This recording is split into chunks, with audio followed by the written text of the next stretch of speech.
This is a Squiz podcast. We're your shortcut to being informed. Squiz Kids! It's your daily news fix. Fun, free, fresh. Good morning and welcome to Squiz Kids, your fresh take on what's happening in the world around you. I'm Bryce Corbett. It's Monday, February 22. In Squiz Kids today, let the vaccine rollout begin. Teacher rows solo across the Atlantic. All hail tennis's Naomi Osaka. And flying a helicopter on Mars. That's what's making news, kids style. The lowdown. Just close your eyes and look the other way. That's the advice of our Prime Minister Scott Morrison, who yesterday became one of the first in the country to receive the Pfizer COVID vaccine. Rolling up his sleeve alongside the first woman in Australia to get the jab, 84-year-old Sydney aged care resident Jane Malasiak, the PM said he's no fan of needles, so he looked away when the injection was administered, which is definitely what I'll be doing when it's my turn to get the jab. Today marks the start of the nationwide rollout of coronavirus vaccines, as our elderly, frontline healthcare workers and hotel quarantine workers start to receive the first doses.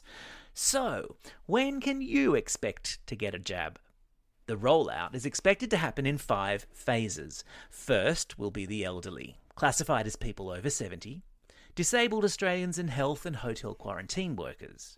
Next will be people aged over 60, people who are considered critical workers, and Aboriginal and Torres Strait Islander people.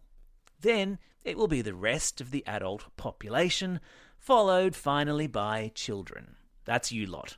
But only if clinical trials that are currently underway say the vaccines are safe in younger people. So, you can stop tensing your arm for now. So, why is the rollout happening in that order?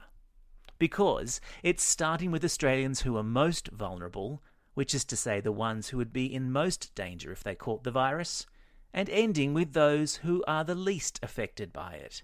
So, the fact kids are on the end of the queue is most definitely a good thing.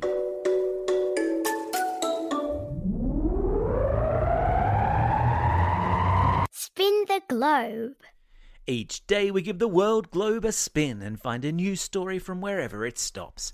And today we've landed in Antigua, in the Caribbean, where a 21-year-old British schoolteacher has just become the youngest woman ever to row across the Atlantic Ocean. Jasmine Harrison took 70 days, 3 hours and 48 minutes to row the 5,000-odd kilometres from the Canary Islands off the north coast of North Africa, across to the island of Antigua.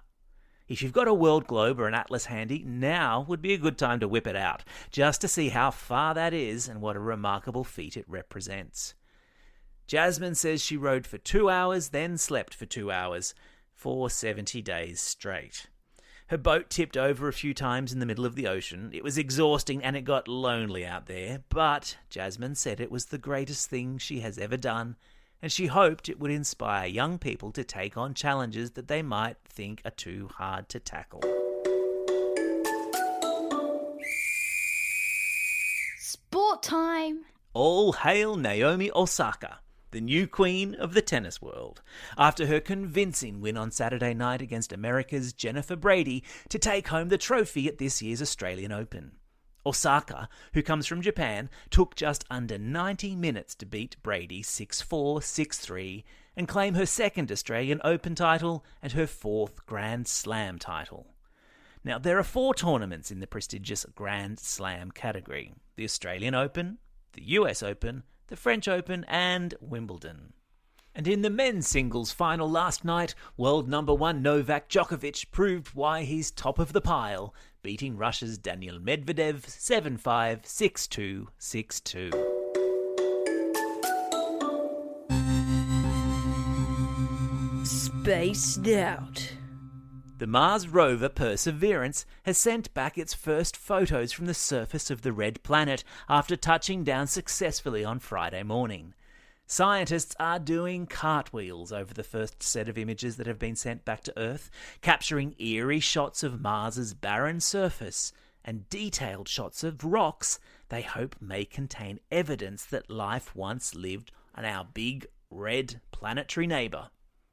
The rover is still being put through its paces, having all its systems tested before it starts the serious business of driving around, collecting rock samples and doing experiments. And in about a month's time, Ingenuity, the little helicopter that is tucked away underneath Perseverance, will be dropped on the ground as the first attempt ever is made to fly a machine in Mars's atmosphere.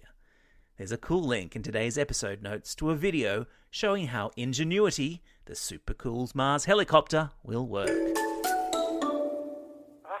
about that, ladies and gentlemen? We have a winner! Yes, we most certainly do have a winner. As promised, we've got a book pack to give away to one lucky parent or teacher who took the time to fill out the Bigger Better Squiz Kids survey. And congratulations to Christy Hutt, a Year 5-6 teacher at Exeter Public School, down in the Southern Highlands of New South Wales. A beautiful part of the world, close to the spectacular Fitzroy Falls. There's a book pack winging its way to you, Ms. Hutt, filled with a bunch of excellent books for your class. Thank you to everyone who gave freely of their time and thoughts to send us such incredibly valuable feedback.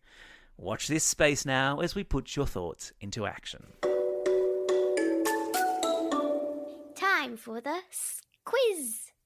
This is the part of the podcast where you get to test how well you've been listening. Question number 1. What's the name of the island nation in the Caribbean to which British teacher Jasmine Harrison rowed to complete her Atlantic crossing?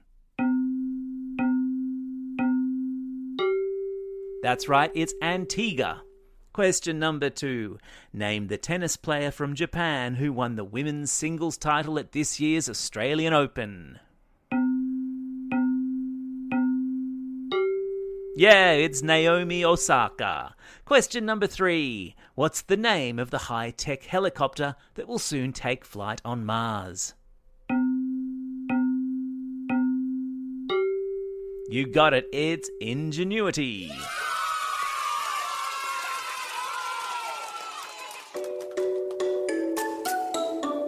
Shout-outs. It's February 22. Today is Cat Day in Japan, where all lovers of the feline form celebrate one of humankind's favourite furry friends. There's a full link in today's episode notes to different ways the Japanese celebrate Cat Day. It's also a special day for these Squiz Kids celebrating a birthday today. Harry from Marshall, Annabelle from Ballarat, Eve and Matisse from Port Melbourne, Amalia from Abbotsford, Amber from Wallaroo and Tilly from Bondi Junction. And some belated birthday shout-outs to Star from Forest Lake and Leo from Cromer. Happy birthday one and all. And today's classroom shout-outs go to 3-4E at Rangebank Primary School, 5-6 Steelwood at Thurgoona Public School, Mrs. Thompson and her Year 6 legends from Townview State School, Class 3D and Miss Duran from Bateman's Bay Public School, and a very special shout-out to Class 3-4R at Abbotsford Public School with Miss Albie, who celebrated a birthday last week. Don't forget, if you've got a birthday coming up and you want a shout-out, or if you're after a classroom shout-out, drop us a line at squizkids@thesquiz.com.au. Well, that's all we have time for. Thanks for listening to Squiz Kids. We'll be back again tomorrow. In the meantime, get out there and have a most excellent day. Over and out. Squiz Kids is proudly supported by the Judith Neilson Institute for Journalism and Ideas.